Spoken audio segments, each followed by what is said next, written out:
오늘 우리에게 주시는 하나님의 말씀은 마가복음 12장 41절부터 말씀을 보겠습니다. 신약성경 마가복음 12장 41절의 말씀부터 보겠습니다. 신약성경 77쪽입니다.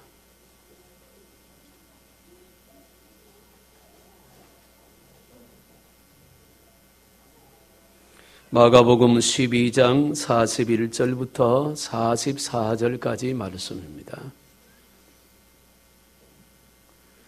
이제 찾으신 줄로 알고 12장 41절부터 44절까지를 봉독합니다. 예수께서 헌금함을 대하여 앉으사 무리가 어떻게 헌금함에 돈 넣는가를 보실세. 여러 부자는 많이 넣는데 한 가난한 과부는 와서 2렙돈 곧 한 고드란트를 넣는지라. 예수께서 제자들을 불러다가 이르시되 내가 진실로 너희에게 이르노니 이 가난한 과부는 헌금함에 넣는 모든 사람보다 많이 넣었도다. 그들은 다 그 풍족한 중에서 넣었거니와 이 과부는 그 가난한 중에서 자기의 모든 소유 곧 생활비 전부를 넣었느니라 하시니라. 아멘. 성가대의 찬양이 있겠습니다.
아멘.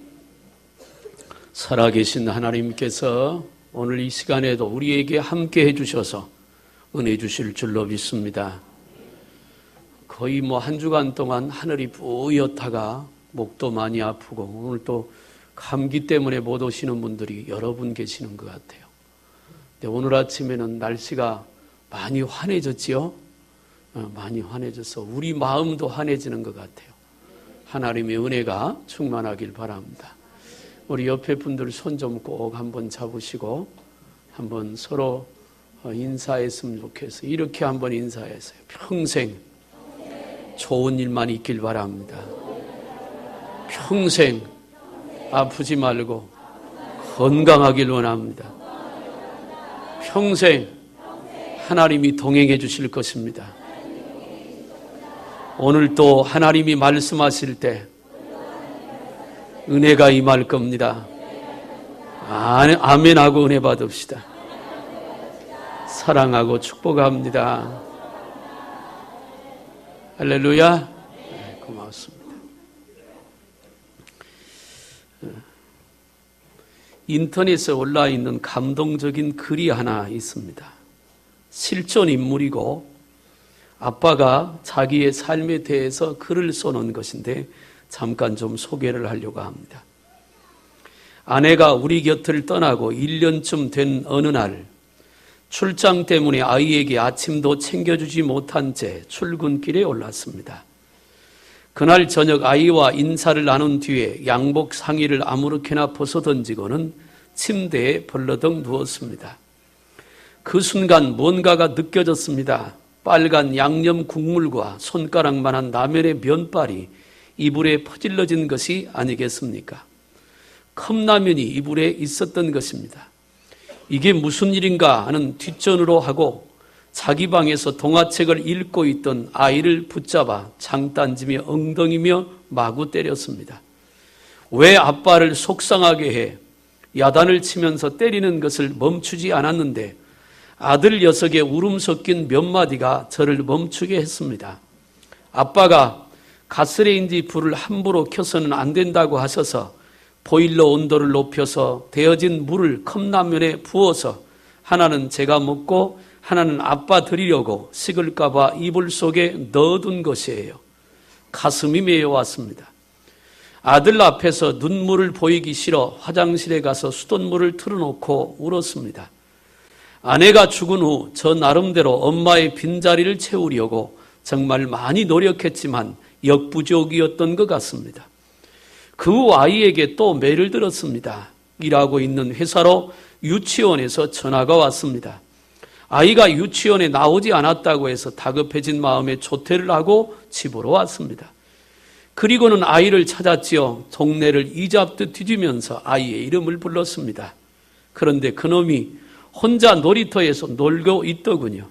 집으로 데리고 와 화가 나서 마구 때렸습니다. 하지만 단 한 차례의 변명도 하지 않고 잘못했다고만 하면서 빌더군요. 나중에 한 사실이지만 그날은 부모님을 불러 재롱잘 치는 하는 날이었다고 합니다. 그 일이 있은 후 7살짜리 아이는 유치원에서 글자를 배웠다며 하루 종일 자기 방에서 꼼짝도 하지 않은 채 글을 쓰고 있었습니다. 그렇게 1년이 지나고 아이는 초등학교로 진학했습니다. 그런데 또 한 차례 사고를 쳤습니다. 그날은 성탄절 전날 일을 마치고 퇴근을 하려는데 한 통의 전화가 걸려왔습니다. 우리 동네 우체국 출장소가 있는데 우리 아이가 주소도 쓰지 않고 우표도 붙이지 않은 채 300여 통의 편지를 넣는 바람에 가뜩이나 바쁜 연말 우체국 업무가 지장이 많다는 전화였습니다. 아이가 또 일을 저질렀다는 생각에 불러서 매를 들었습니다. 아이는 그렇게 맞으면서도 변명 한마디 아는 채 잘못했다는 말만 했습니다. 그리고 우체국에 가서 그 편지들을 받아온 후 아이를 불러놓고 왜 이런 짓을 했냐고 했더니 아이는 울먹으며 엄마한테 쓴 편지라고 했습니다. 순간 울컥하며 나의 눈시울이 빨개졌습니다. 아이에게 다시 물었습니다. 그럼 왜 한꺼번에 이렇게 많은 편지를 보냈니? 그러자 아이는 그동안 우체통에 키가 닿지 않아 써오기만 했는데 오늘 가보니까 손이 닿아서 다시 돌아와 그동안 써놓은 것을 다 들고 갔다고 했습니다. 아이에게 무슨 말을 해야 할지 몰랐습니다. 그리고 아이에게 엄마는 천국에 있으니 다음부터는 적어서 태워버리면 엄마가 볼 수 있다고 한 뒤 편지를 밖으로 들고 나가 라이터 불을 켰습니다. 그러다 문득 무슨 내용인가 궁금해서 편지 하나를 들었습니다. 보고 싶은 엄마에게 엄마 지난주에 우리 유치원에서 재롱잔치를 했어. 근데 난 엄마가 없어서 가지 않았어. 아빠한테 말하면 엄마 생각날까 봐 말하지 않았어. 아빠가 나를 막 찾는 소리에 그냥 혼자서 재미있게 노는 척 했어. 그래서 아빠가 날 마구 때렸는데 얘기하면 아빠가 울까 봐 절대로 얘기하지 않았어. 매일 아빠가 엄마 생각하면서 우는 것을 봤어. 근데 엄마, 나는 이제 엄마의 생각이 안 나. 엄마 얼굴이 기억이 나지 않아. 보고 싶은 사람 사진을 가슴에 품고 자면 그 사람이 꿈에 나타난다고 아빠가 그랬어. 그러니까 엄마, 내 꿈에 한 번만 나타나. 그렇게 해줄 수 있지? 약속해 해. 편지를 보고 또 한 번 고개를 떨구었습니다. 어떤 아빠의 고백입니다. 아내를 잃고 아들 하나 데리고 사는 아빠의 고백. 때로는 부모지만 자식의 마음을 제대로 알지 못해서 오히려 매를 들고 또 야단치고 할 때가 많이 있습니다. 우리는 이 땅에 살면서 우리의 사정과 형편이 하나님께 다 알려지지 않은 것으로 착각하고 살 때가 참 많이 있습니다. 사랑하는 여러분, 하나님 앞에 우리 자신을 내놓고 믿음으로 살아서 주님이 주신 은혜와 그리고 은총 속에 날마다 찬송하며 사는 저와 여러분들이 되기를 주님의 이름으로 축복합니다. 저는 이 설교를 준비하며 그런 생각을 해봤습니다. 어떻게 하면 하나님을 기쁘시게 할 수 있을까? 복을 달라고 하지 않아도, 필요한 것을 구하지 않아도 하나님께 기쁨을 올려드릴 수 있다면 하나님은 우리에게 필요한 것을 주실 것입니다. 채우실 거예요. 근데 성경의 내용을 가만히 보면 하나님을 기쁘시게 하는 길이 몇 가지가 있더라고요. 그 첫 번째가 예배입니다. 하나님 앞에 예배를 바로 드리면 하나님은 그 예배를 기뻐 받으시고 예배에 임재하신 하나님이 그 예배에 참석한 영혼들을 복 주시는 줄로 믿으시길 바랍니다. 그 다음에 하나님을 기쁘시게 하는 것을 보니까 찬송이더라고요. 이사야 43장 21절에 내가 이 백성을 나를 위하여 지었나니 나의 찬송을 부르게 하려 함이라. 믿음으로 하나님을 찬양하고 찬양하며 하나님께 영광을 돌리면 하나님은 그 찬양을 기뻐하시기 때문에 찬양한 자들에게 은혜와 복을 주실 줄로 믿습니다.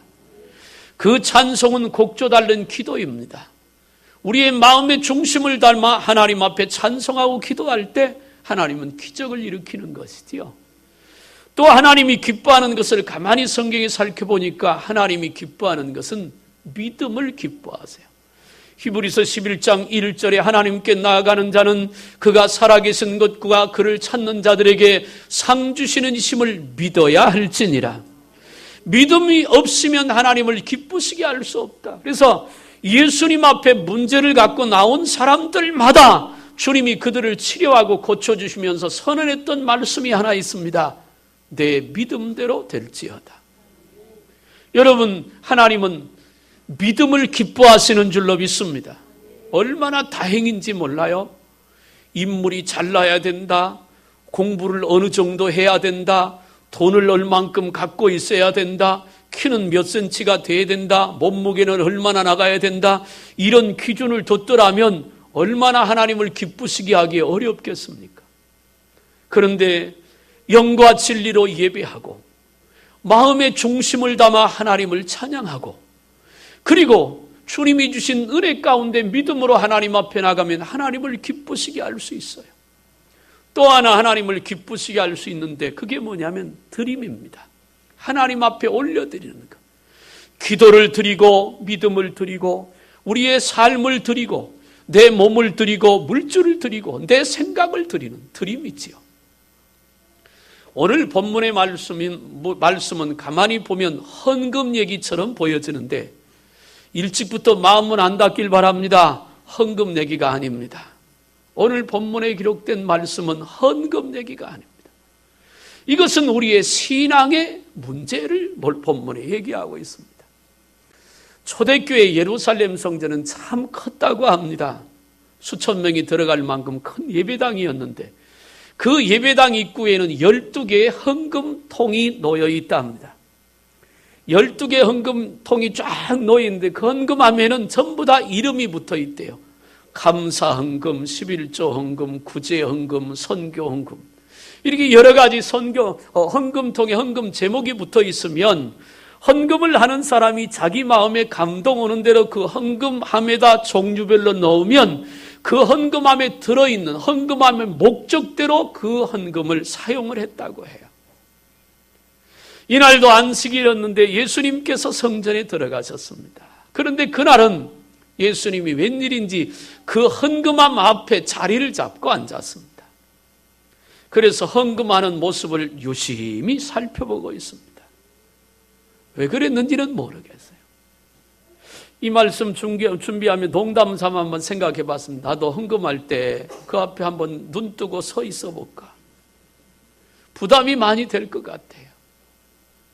예수님이 그 모습을 보고 계시는데 어떤 사람은 헌금을 많이 하고 어떤 사람은 적게 하고 그러더란 말이에요. 오늘 본문의 말씀을 보니까 부자는 많이 했다 그랬습니다. 나는 여러분들이 헌금을 많이 할 만큼 복 받으시길 바랍니다. 또 이 얘기도 잘못 들으면 복 받으라는 말은 빼놓고 많이 한다는 얘기만 듣고 목사님은 돈 얘기만 한다 그래요. 그런 얘기가 아니잖아요. 그런데 그렇게 가만히 계시던 예수님께서 과부가 있습니다. 가족이 하나도 없이 혼자 사는 외로이 홀로 사는 과부. 물론 오늘날에 혼자 사는 분들하고 옛날의 과부하고는 개념의 차이가 있습니다. 구약시대 때도 보면 하나님께서 늘 하시는 말씀이 과부와 고아를 돌아보라. 이스라엘의 역사를 살펴보고 이스라엘의 그 현재 상태를 보면 과부와 고아들은 불쌍한 자들입니다. 누가 도와주지 않으면 살 수 없는 그런 형편에 처한 사람들이에요. 그런데 이 과부가 그날 주님 앞에 나와서 헌금을 하는데 2렙돈, 곧 한 고드란트라. 렙돈이라고 하는 말은 이스라엘의 화폐 단위고 고드란트라고 하는 말은 로마, 그때 로마가 지배할 때니까 로마의 화폐 단위인데 우리나라 말하면 한 고드란트, 한 렙돈은 약 550원 정도 되는. 그러니까 2렙돈 해봤자 1,100원, 뭐 넉넉히 잡아서 1,100원, 약 1,000원 정도 되는 그런 작은 돈입니다. 그 2렙돈 동전 2님을 헌금함에 넣는 그 모습을 보시더니 예수님이 갑자기 자리에서 벌떡 일어나 가더니 제자들을 다 불러 모았습니다. 다 와봐라. 그러면서 제자들에게 말합니다. 이 예루살렘 성전에 있는 많은 사람들 중에 이 여인이 가장 많은 헌금을 했다. 깜짝 놀랐습니다. 그가 누구인 줄 압니다. 왜냐하면 교회에서 맨날 그 여인을 도와줬으니까, 구제했으니까. 구제의 대상입니다. 가난한 사람입니다. 가진 것 없고 내세울 것 없는 과부입니다. 그런데 예수님께서 그 여인을 붙들고 말합니다. 여기 앉아있는 많은 사람들 중에 이 여인이 헌금을 가장 많이 했도다. 제자들이 깜짝 놀랐습니다. 주님은 이 과부의 모습을 통해 마음에 감동을 받으신 겁니다. 사랑하는 여러분, 저와 여러분들이 하나님 앞에 믿음으로 설 때마다 우리 주님이 기뻐하실 만한, 우리 주님이 감동받으실 만한 그런 저와 여러분들이 다 되기를 주님의 이름으로 축복합니다. 그럼 이 여인의 어떤 모습을 보고 주님이 그렇게 기뻐하셨을까요? 몇 가지를 좀 얘기하면서 오늘 은혜 받기를 원합니다. 그 첫째가 2렙돈이라고 하는 겉으로 드러난 액수보다 우리 예수님은 그 여인의 마음의 중심을 받으셨습니다. 사람은 거칠애를 굉장히 중요하게 여깁니다. 외모가 어떠냐? 어떤 옷차림을 하고 다니느냐? 어떤 차를 운전하고 다니느냐? 또 어느 집에 사느냐? 굉장히 중요하게 여깁니다. 여자분들은 특별히 더 그렇지요. 딱 봐서 액세서리가 저게 가짜일 거냐 진짜일 거냐. 뭐 흔하게 하는 얘기 있잖아요. 명품 백에 진이를 가리려면 비 오는 날 나가보면 안다고. 비가 오는데 머리를 가리는 것은 가짜고 비가 올 때 품으로 들어가는 건 진짜랍니다. 사람들은 외형적으로 나타나는 것을 굉장히 중요하게 봅니다. 그런데 하나님은 중심을 보시는 분이 있습니다. 분명히 오늘 본문에 말합니다. 부자는 헌금을 많이 했다고 말합니다.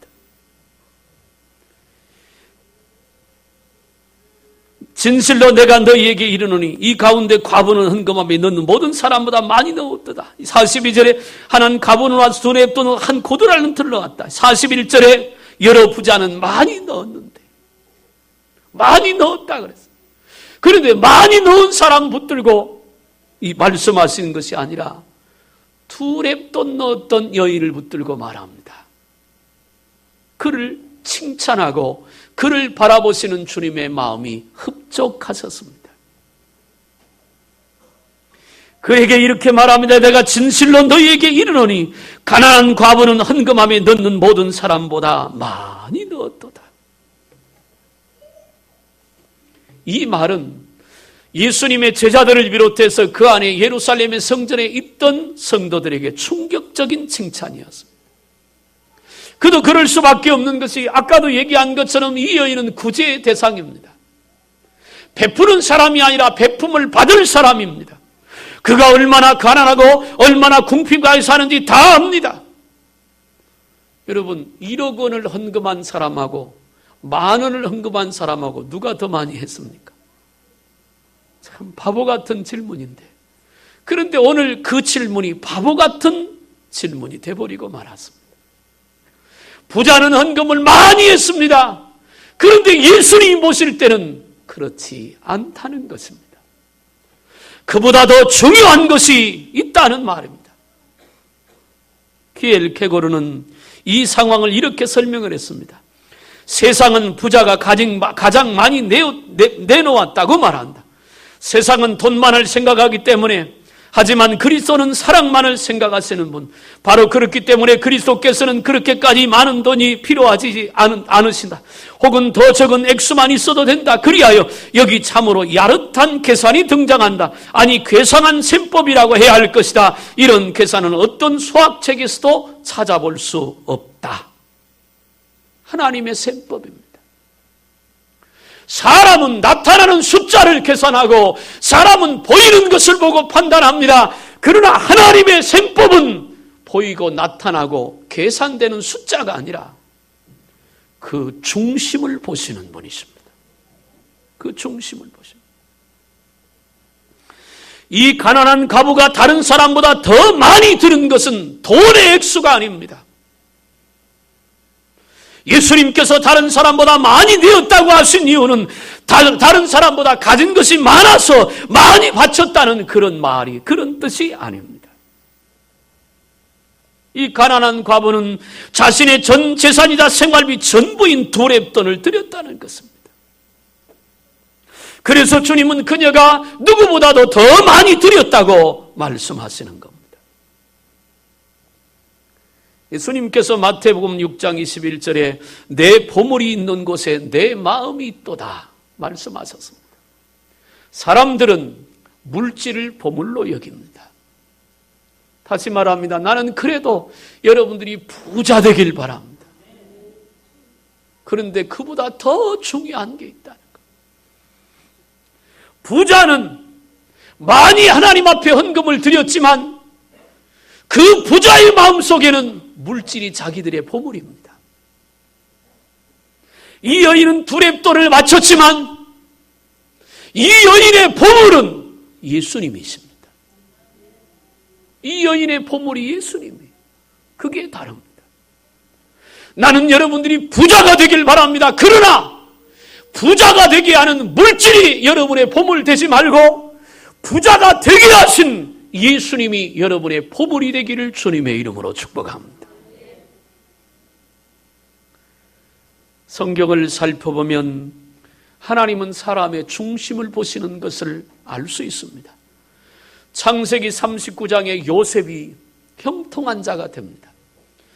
요셉이 하는 일마다 형통하고 가는 곳마다 형통하고 머무는 곳마다 형통해요. 나는 요셉처럼 여러분들도 형통한 자가 되길 바랍니다. 그런데 요셉이 그렇게 형통한 자가 되긴 결정적인 이유는 하나님이 동행하셨기 때문에, 그러면 어떻게 요셉이 하나님과 동행했느냐? 요셉의 마음속에는 어려서부터 하나님을 향한 절대적인 믿음이 있었습니다. 하나님이 주신 약속은 반드시 이루어진다고 믿는 그 믿음 말입니다. 그래서 요셉은 그 믿음이 흔들리지 않았습니다. 노예로 팔려갈 때도, 보디발 장군의 집에 들어가서 그 부인한테 억울함을 당했을 때도, 감옥에 들어갈 때도, 어떤 환경에서도 요셉은 하나님을 향한 그 믿음이 흔들리지 않았어요. 만약에 요셉이 환경에 흔들렸고, 조건에 흔들렸고, 물질에 흔들렸고, 유혹에 흔들렸다면 그는 형통한 자가 될 수 없었을 거예요. 마음의 중심에 하나님을 모시고 하나님을 보물로 삼고 살았던 요셉을 축복하신 것처럼, 오늘 이 여인이 물질을 자기의 보물로 삼지 않고 예수님을 보물로 삼았더니 그를 들어 축복하신 예수님이, 오늘 주님을 우리의 보물로 삼고 살면 주님께서 우리를 축복하실 줄로 믿으시길 바랍니다. 두 번째는, 이 여인은 어떻게 주님을 기쁘시게 하고 감동시켰느냐 하면, 두 렙돈을 드렸다는 말은, 거기 한번 읽어보겠습니다. 44절 시작.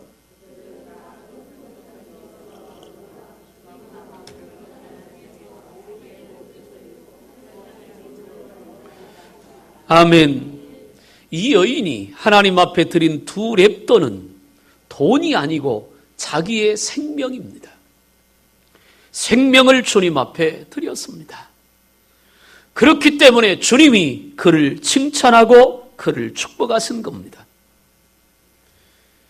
부자는요, 많은 헌금을 내도 삶에 그렇게 큰 영향을 받지 않습니다. 왜냐하면 또 돈이 있기 때문입니다. 반면에 이 과부는 두 렙돈을 하나님 앞에 바치면 다음 끼부터 먹을 게 없습니다. 분명히 오늘 본문에 말합니다. 생활비 전부를 넣었느니라. 내일이 없다 그 말입니다. 내일이 없다 그 말은 내일 인생을 포기한다는 말이 아니고 내일을 하나님께 맡겼다 그 말입니다. 내일을 하나님께 맡겼습니다. 하나님이 책임져 주실 줄로 믿고, 하나님이 인도하실 줄로 믿고, 하나님이 붙잡아 주실 줄로 믿고, 하나님이 먹이실 줄로 믿고, 마태복음 6장에서 예수님께서 말씀합니다. 너희는 무엇을 먹을까 입을까 마실까 염려하지 말라. 이는 이방인들이 구하는 것이라. 공중에 나는 새를 보라. 들에 핀 백합화를 보라. 하나님 아버지께서 그것을 먹이시고 기르시나니 하물며 너희일까 보냐. 우리의 거의 대부분 8, 90%의 염려와 근심은 먹고 입고 마시는 문제입니다. 얼마나 돈을 어떻게 하면 벌까? 어떻게 하면 잘 살까? 고민해야지요. 그런데 예수님은 성경에 분명히 말합니다. 그보다 더 중요한 것이 있다. 너희는 먼저 그 나라와 의를 구하라. 그리하면 이 모든 것을 더하시리라. 그리고는 또 말씀합니다. 내일 일을 위하여 염려하지 말라. 한날 괴로움은 그날에 족하니라. 두 렙돈 자기의 생활부 전부를 넣었던 여인은 내일 일을 염려하지 않았습니다. 아마도 구제를 받았던 이 액수를 하나님 앞에 다 드리고 나서 그를 아는 여인들이 이 여인을 손가락질할 수도 있습니다. 지 주제에 그걸 하지 말고 준 거 가지고 먹고나 살지, 그거 하나님 앞에 드렸다고 비난할 수도 있습니다. 그러나 여인은 앞에 말한 대로 예수님이 자기의 보물이니까 하나님이 내 인생을 책임져 줄 줄로 믿고, 내일 다음 끼 먹을 양식은 하나님이 주실 줄로 믿고, 내일의 인생은 하나님이 붙잡아 줄 줄로 믿고, 그날 그 순간에 하나님 앞에 자기의 생명을 거는 겁니다. 세상의 사람들이 말합니다. 누가 성공하느냐? 목숨을 건 사람이 성공한답니다. 신앙도 누가 승리하냐? 살아계신 하나님께 생명을 거는 자가 승리합니다. 골리앗은 키가 거의 3m 가까이 되는 거인이었다고 합니다. 머리에 투구를 썼습니다. 든든한 갑옷을 입었습니다. 골리앗이 든 칼은 무게가 엄청나게 무거워서 소년이 6명이서 칼을 운반해 왔습니다. 그가 부르짖는 목소리가 워낙 커서 산천이 쩌렁쩌렁 울렸습니다. 그 겉모습만 봐도 귀가 죽고 그 겉모습만 봐도 다리가 후들거렸습니다. 사울왕을 비롯해서 이스라엘 백성이 골리앗 앞에 벌벌 떨고 있습니다. 누구도 이길 수 없을 것 같은 외형적인 모습입니다. 그런 골리앗 앞에 어린 다윗이 섰습니다. 갑옷도 입지 않았습니다. 키는 잡다알막한 어린 소년입니다. 손에 물 못 들 막대기 하나 들었습니다. 골리앗이 다윗을 보고 기가 막혀서 말합니다. 너는 나를 개로 여겨서 막대기를 들고 왔느냐? 싸움의 상대가 안 된다는 말입니다. 그런데 다윗은 자신이 있었습니다. 승패는 하나님께 달렸다고 믿었기 때문입니다. 어떤 갑옷을 입고 얼마나 칼을 잘 쓰고 얼마나 힘이 세느냐의 승패가 있는 것이 아니라 하나님이 함께 하느냐의 승패가 있다고 다윗은 믿었습니다. 그래서 골리앗 앞에 서서 말합니다. 너는 칼과 단창으로 내게 오지만 나는 만군의 여호와의 이름으로 가노라. 그리고 물맷돌을 던졌는데 골리앗이 쓰러졌습니다. 아무도 상상할 수 없는 기적이 일어난 겁니다. 그 다윗의 당당한 믿음, 하나님을 의지하는 생명을 건 믿음에 골리앗도 이기고 그 전쟁에서 이스라엘이 승리하고 그 땅에 평화가 온 줄로 믿으시길 바랍니다. 이사야 35장에 보면 히스기야가 죽을 병에 걸렸습니다. 교만해서 하나님이 그 생명을 불러가기로 결정합니다. 선지자가 오더니 하는 말이 당신은 사울 후에 죽을 테니까 죽을 준비하라고 그러고 가버립니다. 그러자마자 온몸에 악창이 나서 몸이 썩어 들어가잖아요.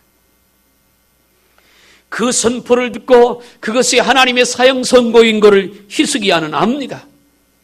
그러자 왕인데도 불구하고 체면 불구하고 왕이면 좋은 의원들 불러다가 고침 치료할 수 있지만 이건 하나님께로부터 왔으니까 해결도 하나님이 하실 줄로 믿고 방에 들어가 문을 걸어 잠그고 벽을 향하여 앉아 하나님 앞에 기도하기 시작합니다. 하나님, 이전에 내가 하나님을 어떻게 섬긴 거 아시잖아요. 하나님 사랑한 거 아시잖아요. 내가 교만해서 하나님 앞에 범죄했는데 이전에 하나님 앞에 헌신하고 사랑했던 거 기억하시고 나를 한 번만 용서해 주시고 살려주세요. 그렇다면 하나님, 이제는 내가 하나님의 영광을 위하여 살겠습니다. 그는 사형 선고도 하나님이 내리셨고 그걸 물리실 분도 하나님이신 줄로 알고 하나님 앞에 생명을 걸고 기도합니다.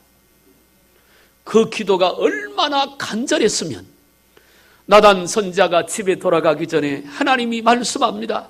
너 다시 돌아가서 히스기야에게 말해라.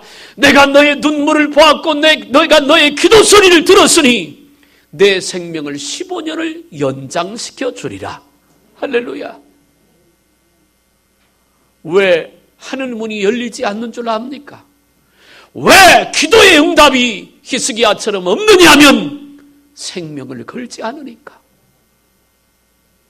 생명을 걸면 하나님은 생명으로 역사하실 줄로 믿으시길 바랍니다. 제자들이 풍랑이는 밤에 배를 타고 갈릴리 바다를 건너갑니다.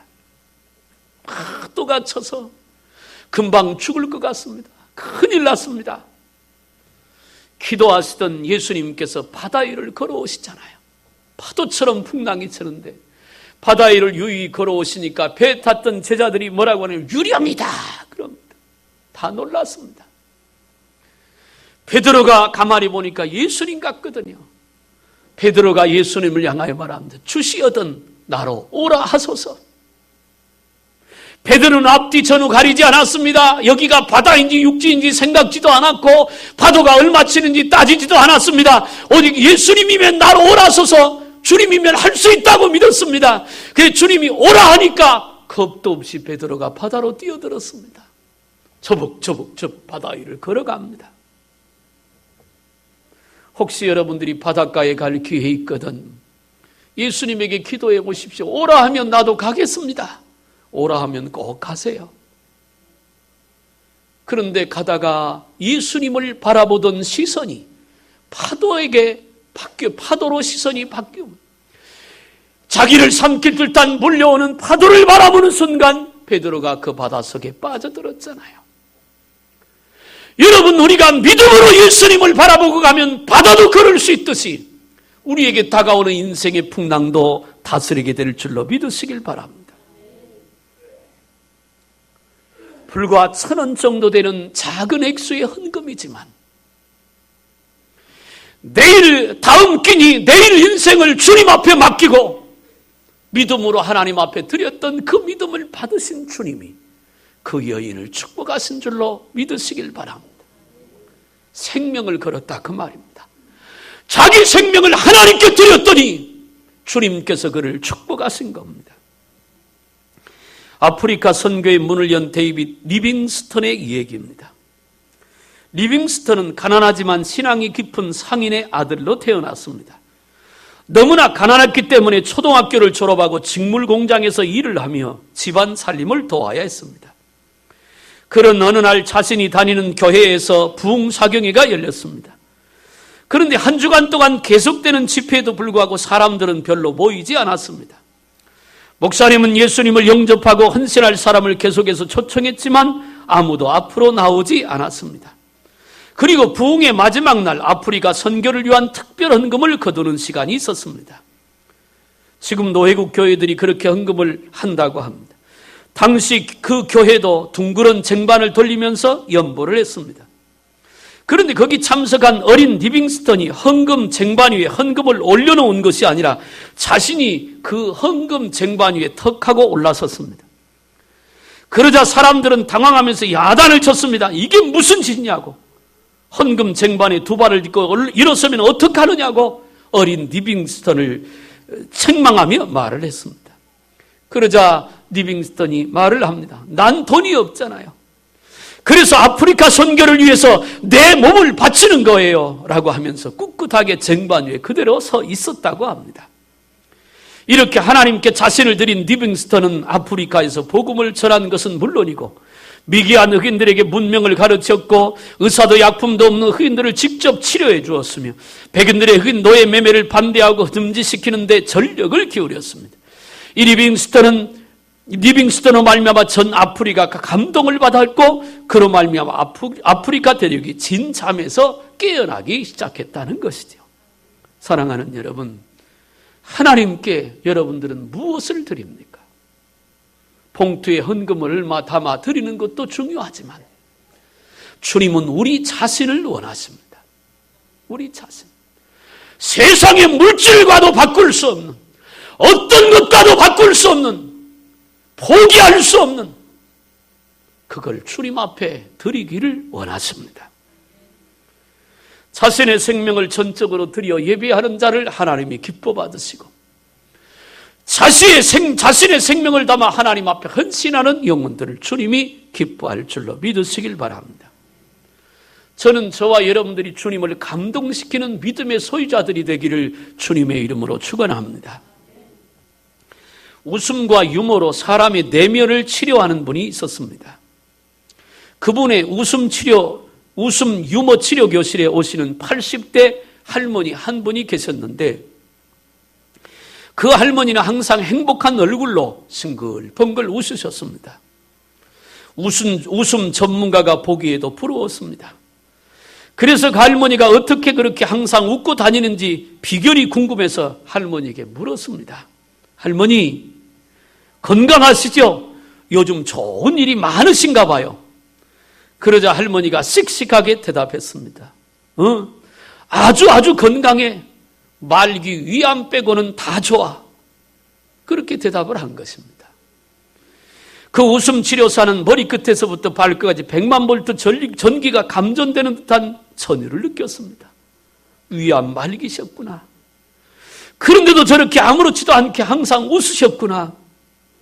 그 생각을 하고 있는데 할머니가 계속 말했습니다. 나는 너무너무 행복해. 그래서 물었습니다. 왜 그러시냐고.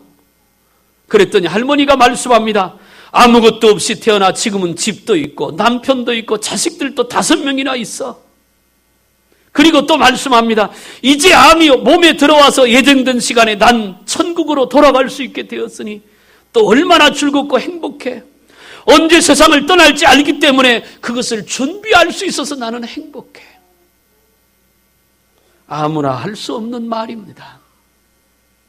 보통 위암 말기면 죽는 것에 대한 절망감 속에서 좌절하고 낙심하고 한탄하고 원망하고 때로는 자기가 잘못 살아온 것 때문에 눈물로 시간을 보낼 텐데 이 할머니 마음속에는 천국이 있었고 그 천국에 주님 앞에 갈 시간을 기다리는 믿음이 있었기에 그는 기뻐하고 즐거워하며 웃을 수 있는, 죽음을 여유 있게 맞이할 수 있는, 그 고통에 병을 짊어지고도 유머를 간직한 그런 모습으로 사람들을 감동시키는 거예요. 사랑하는 여러분, 사람마다 문제없는 사람 다 없잖아요. 여기 있는 분들 다 얘기를 들어보면 다 고민이 있습니다. 천진난만하게 뛰어노는 3살짜리 아이에게도 고민이 있습니다. 어떻게 하면 엄마를 졸라서 맛있는 과자를 사 먹을까부터 시작해서 무거운 인생의 짐을 어깨에 짊어지고 하는 아버지들, 어떻게 하면 우리 가족을 잘 살게 할까? 어떻게 하면 자녀를 바른 길로 인도할까 노심초사하는 엄마들, 걱정 없고 염려 근심 없는 사람 하나도 없지요. 그런데 말입니다. 하나님 앞에 인생을 맡기고 내일의 염려를 주님 앞에 내려놓고 살아계신 주님의 손을 붙들고 사는 사람은 그래도 찬송하며 살 수 있답니다. 우리 그래야 되지 않겠어요? 비록 아프지만, 비록 힘들지만, 비록 어렵지만 그래도 우리에게는 살아계신 하나님 계시니까. 내가 너를 구속하였고 지명하여 불렀나니 너는 내 것이라고 하는 우리의 아버지가 계시니까, 그분이 역사하시면 능치 못함이 없다고 말씀하셨으니까, 내가 믿는 그 하나님은 전능하신 하나님이니까, 내 기도에 응답하시는 하나님이니까, 내 인생에 복 주려고 기다리시는 그 하나님이니까 우리 그 하나님 믿음으로 붙들고 살아야 되지 않겠어요? 내 믿음대로 될지어다고 말씀하시는 하나님이 오늘 우리에게 축복하시려고 두 랩돈을 주님 앞에 넣었던 이 여인을 붙들고 생활비 전부를 넣었다고. 그 예수님의 선언 속에는 네가 생활비 전부를 넣었으니까 이후의 삶은 내가 책임져 줄게. 내가 너를 붙잡아 줄게. 필요한 거 채워줄게. 그런 주님의 축복이 거기 담겨 있는 것입니다. 내가 헤아리면 금방 끝나버리지만 그 헤아림을 주님께 맡기면 그 헤아림은 끝도 없이 반석에서 물을 쳐서내신 주님이 반석과 같은 내 인생에 축복의 물고가 터져서 넘치도록 흐르게 될 줄로 믿으시길 바랍니다. 그러므로 우리가 고민해야 될 게 뭐냐면 어떻게 하면 하나님을 기쁘시게 할까? 어떻게 하면 하나님 앞에 내 믿음을 아름답게 보일까를 위해서 고민해야 합니다. 주님을 기쁘시게 해드리면, 주님의 마음에 감동이 되면 우리 인생은 걱정할 필요가 없습니다. 두 랩돈 생활비 전부를 넣었던 여인처럼 마음의 중심을 들이고 생명을 들여서 하나님을 기쁘시게 하는 저와 여러분들이 되므로 무엇을 하든지 말입니다. 하나님으로부터 인생을 보장받는 복된 저와 여러분들이 되기를 주님의 이름으로 축복합니다. 기도하겠어요. 세상이 아무리 어렵고 어두워져도 우리가 믿는 주님은 여전히 살아계시고 믿음의 사람들을 축복하시는 줄로 믿습니다. 오늘 우리에게도 생활비 전부를 넣었던, 중심을 들이고 생명을 들였던 여인처럼 하나님 앞에 우리 믿음을 드리게 하여 주옵소서. 그래서 우리가 나가는 인생이, 내 삶이, 내 가정이, 그리고 내 생업이 주님으로부터 보장받는 믿음의 성도들이 다 되게 하여 주옵소서. 간절히 원하옵고 예수님의 이름으로 기도하옵나이다. 아멘. 327장을 찬송하면서 준비하신 예물 하나님 앞에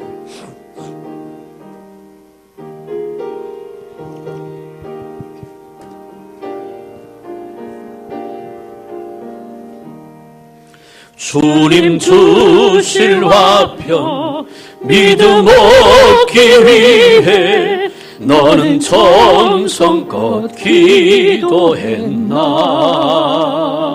주의 제단 앞에 모두 바치기 전 복을 받을 줄 생각 마라. 주의 제단에 산제사 드린 후에 주 내 맘을 주장하니